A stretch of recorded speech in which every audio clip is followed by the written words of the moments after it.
rise, obviously, you'll have expectations that inflation will be rearing its head. And as a result, you're going to demand more interest if you're buying bonds. And it's the bond market that impacts the fixed rate market. So let's take a look at where inflation has been since 2000.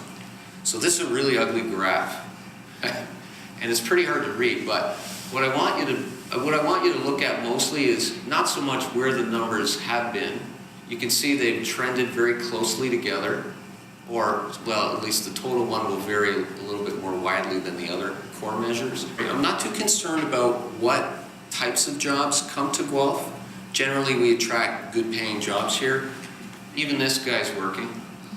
And we have a pretty strong arts community in Guelph. So, believe it or not, there are people that make a life out of entertainment and stuff that, in my world, I don't understand how they make a living doing it, but they do. And the arts is a really big part of our economic engine here in Guelph. So, we know that wages make a big share of the cost of production. So employment plays a critical role here. But there are other things that go into producing goods and services. And the best measure of that is something called the Producer Price Index. And that, to me, is one of the best gauges of where inflation is going.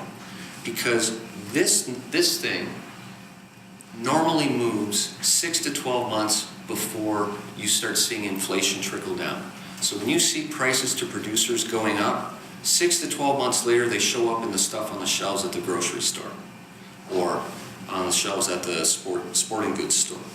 So this graph would make you think that things are getting a lot better in the U.S. Many of you realize, though, that part of this is because people have stopped looking for work in the U.S. And in order to be counted as an unemployed individual, you have to be looking for a job and be unemployed. If you're not looking for a job and you've decided to just stay home, you're not counted in the unemployment numbers.